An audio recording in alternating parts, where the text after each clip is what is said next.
दिल्ली के स्वास्थ्य मंत्री सत्येंद्र जैन कोरोना से पीड़ित, दी गई प्लाज्मा थेरेपी। कल शाम सत्येंद्र जैन को तबियत बिगड़ने के बाद मैक्स हॉस्पिटल में शिफ्ट किया गया था। फिलहाल बुखार नहीं, आईसीयू में रखा गया है। सत्येंद्र जैन की पहली कोरोना रिपोर्ट नेगेटिव आई थी, लेकिन दूसरी जांच में कोरोना पॉजिटिव पाए गए थे सत्येंद्र जैन। दिल्ली में कोरोना का कहर। दिल्ली में कोरोना के कुल केस 53,116।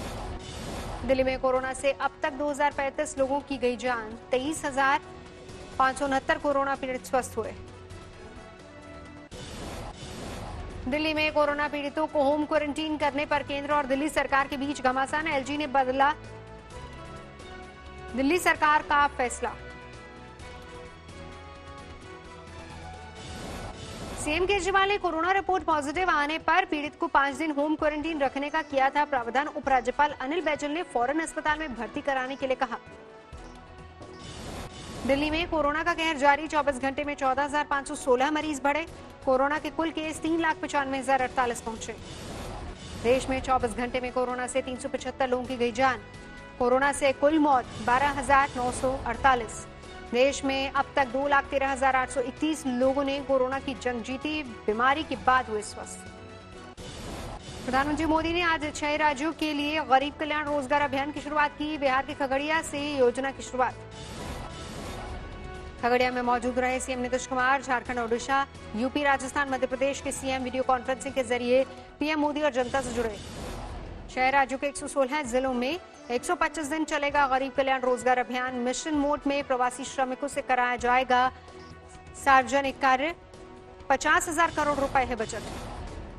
वीडियो कॉन्फ्रेंसिंग से प्रधानमंत्री मोदी ने केंद्र की योजना के लाभार्थियों से भी की बात।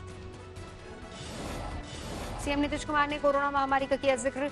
ट्रेन से प्रवासियों की घर वापसी कराने के केंद्र के फैसले को सराहा। प्रधानमंत्री मोदी ने योजना की शुरुआत से पहले संवाद में गलवान घाटी में चीन से झड़प का किया जिक्र। कहा, बिहार रेजिमेंट के जांबाजों ने सरहद पर दिखाया पराक्रम। पीएम मोदी बोले, बलिदानियों को अर्पित करता हूं श्रद्धासुमन। परिजनों को दिया भरोसा, देश उनके साथ। चीन के साथ रहे तनाव पर प्रधानमंत्री मोदी ने बुलाई सर्वदलीय बैठक। कहा, हमारे 20 जवान शहीद, लेकिन दुश्मन को भी सिखाया सबक। प्रधानमंत्री मोदी ने चीन को दिया सख्त संदेश। बोले, हमारी 1 इंच जमीन पर कोई आंख तक नहीं उठा सकता। प्रधानमंत्री मोदी ने कहा, किसी के कब्जे में नहीं है हमारी कोई भी पोस्ट। देश की रक्षा में कोई कोर कसर बाकी नहीं छोड़ रही है सेना। प्रधानमंत्री मोदी और चीन के राष्ट्रपति शी जिनपिंग के बीच फोन पर जल्दी हो सकती है बातचीत। सुकोवा यूनिवर्सिटी के चेयर प्रोफेसर विक्टर गावो ने इंडिया टुडे को दी जानकारी। विक्टर गावो ने कहा, अगर दोनों देश केवल सैन्य अफसरों को बातचीत के मोर्चे पर लगाएंगे तो समस्या बढ़ेगी। हालात को संभालने के लिए जरूरी है दोनों नेता आपस में बात करें। गलवान घाटी की घटना पर करगिल के कांग्रेस पार्षद जाकिर हुसैन का विवादित बयान ऑडियो वायरल होने के बाद केस दर्ज। करगिल के पार्षद के खिलाफ लद्दाख में भड़का गुस्सा। बीजेपी सांसद नामग्याल ने किया चीन का पुतला दहन।